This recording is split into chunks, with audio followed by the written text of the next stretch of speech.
Salut, bienvenue pour cette troisième e-leçon sur les transformations d'énergie et ses transferts. Alors aujourd'hui, on va s'inquiéter de la modélisation. Donc, euh, je reprends notre exemple qu'on a vu la dernière leçon, cette fameuse bouteille de butane qui permet de finalement euh, éclairer le milieu environnant. Donc le but ici, ce sera de modéliser les transferts d'énergie. Alors, modéliser, je te rappelle que c'est simplifier une réalité de manière à mieux la comprendre et puis à mieux l'étudier.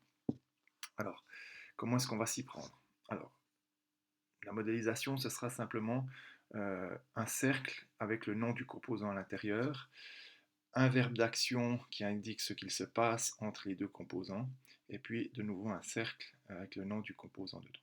Les verbes d'action, ce seront des verbes comme entraîne, fait avancer, fait tourner, fait monter, déforme, chauffe, alimente, éclaire.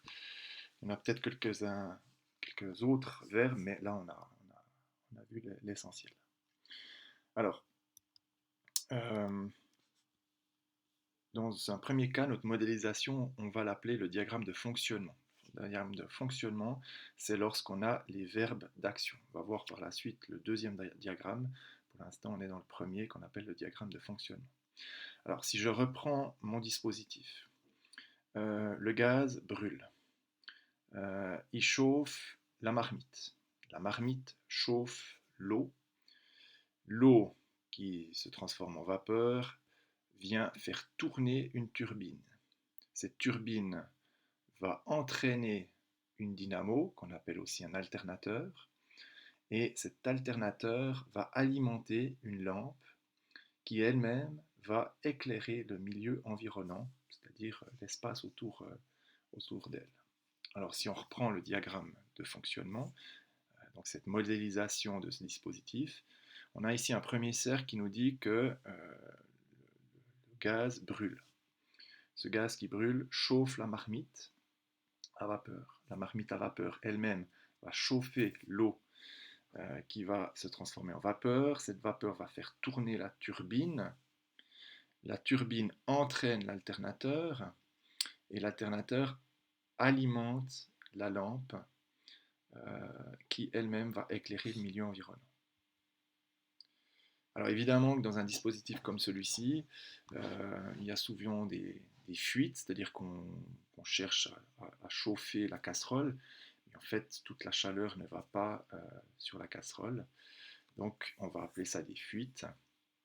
Alors on va le noter de cette manière-là, quand on a le composant ici, évidemment que le but est de chauffer la marmite, mais il y a des fuites, donc il va aussi chauffer le milieu environnant. Donc, si on reprend notre exemple, on voit que le gaz qui brûle, évidemment, il chauffe le milieu environnant, mais il éclaire aussi le milieu environnant. D'ailleurs, on la voit, la flamme, donc c'est bien qu'elle éclaire le milieu environnant.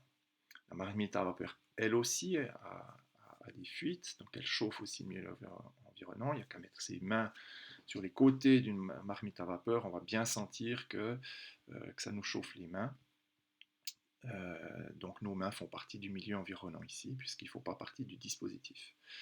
L'eau, évidemment, quand elle part en vapeur, elle va chauffer le milieu environnant.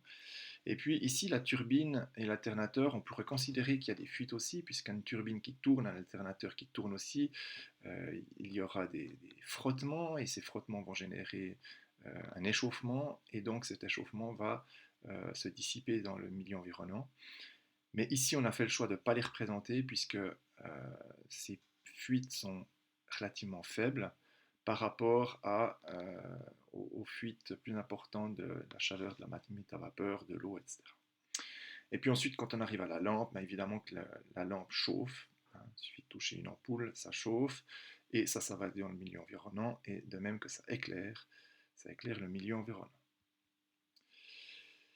Maintenant, on arrive à une deuxième modélisation, la suite, mais on va appeler ça le diagramme d'énergie, comme c'est noté ici. Alors, dans le diagramme d'énergie, le but, c'est de remplacer ces verbes d'action par un type de transfert d'énergie. Alors, en fait, il se trouve que tous ces verbes d'action-là, faire avancer, tourner, monter, déformer, entraîner, il y a un mouvement. Et tout mouvement, c'est considéré comme de l'énergie mécanique, donc il va y avoir un transfert d'énergie mécanique. Donc, dans le diagramme d'énergie, on remplace, ou plutôt on peut le noter en dessous, hein, si tu as noté le verbe d'action ici, tu peux noter le transfert d'énergie en dessous, comme ça on a les deux diagrammes en un. Tout ce qui est faire avancer, tourner, monter, déformer, ce sera du transfert d'énergie mécanique. Donc on va noter TR, méca, entre les deux composants. Tout ce qui est relatif à alimenter, il y a cette notion alimenter d'électricité, donc il va y avoir un transfert d'énergie électrique. Donc chaque fois qu'on aura alimenté, on notera en dessous transfert élec pour transfert d'énergie électrique. Tout ce qui est chauffe, il y a cette notion d'énergie thermique, donc transfert thermique, TR terme, et tout ce qui éclaire, il y a cette notion de transfert de rayonnement, donc énergie lumineuse. Et puis évidemment qu'on le fera aussi sur les fuites dans le milieu environnant. Alors, je reprends mon exemple ici. Ici, le gaz chauffait la marmite à vapeur, donc on a noté transfert thermique. La marmite à vapeur chauffe l'eau, on a noté transfert thermique. Ici, l'eau fait tourner la turbine, donc c'est un mouvement, donc transfert mécanique. La turbine entraîne l'alternateur, donc entraîner c'est mécanique, hein, c'est un mouvement. Et l'alternateur alimente la lampe, donc le transfert est électrique ici. Si on prend les fuites, ici c'était chauffe l'environnement, donc transfert thermique, éclaire l'environnement, un transfert de rayonnement. Ici un transfert thermique, thermique parce que c'était chaque fois chauffe le milieu environnant. Et puis la lampe éclaire, ici on le voit à peine, hein, éclaire le milieu environnant, donc un transfert de rayonnement. Et elle chauffe aussi le milieu environnant, donc un transfert thermique. Voilà, ça c'est notre diagramme d'énergie qui permet de modéliser ce dispositif qu'on avait au départ, qu'on voit ici apparaître, mais on le connaît bien maintenant, on l'a vu dans tous les sens. Bien, donc c'est à toi de faire la même chose avec tes deux situations sur la fiche S74. Donc sur la fiche S73, tu as dessiné les dispositifs.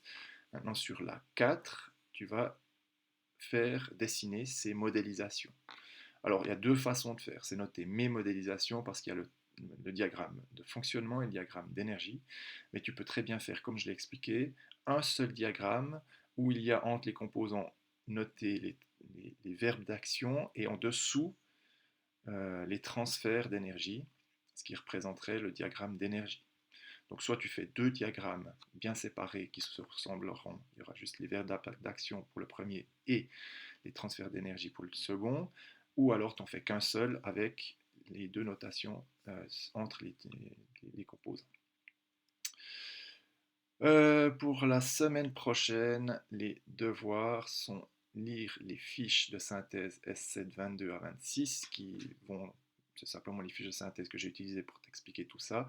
Donc, mais c'est bien de les lire, de bien comprendre tout ça.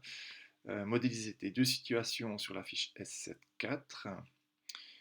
Donc j'ai bien demandé un diagramme de fonctionnement et d'énergie, mais qui peuvent être faits en un seul, mais j'aimerais voir les verbes d'action et les transferts d'énergie.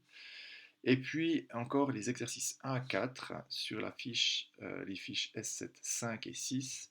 C'est ces deux fiches-là.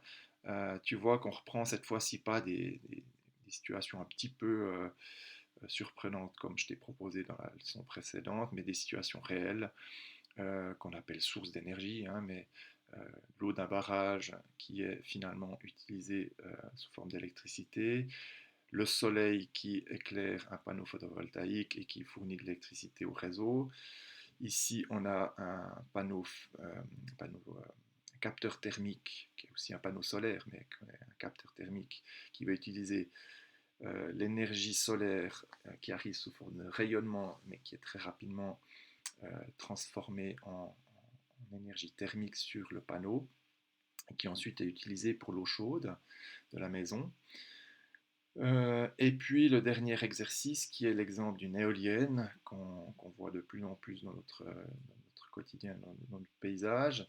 Cette énergie, enfin, ce vent, ça part du vent et ça finit par le réseau, l'électricité qui est fournie au réseau.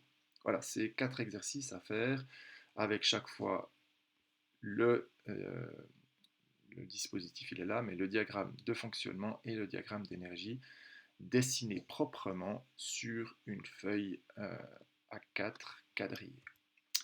Voilà, c'est la fin de la leçon. Maintenant, c'est à toi de bosser. Il y a un petit peu de boulot, donc fais-le proprement, soigneusement, que ce soit clair pour toi et pour moi lorsque je verrai tes diagrammes. Bon travail, à très bientôt. Salut!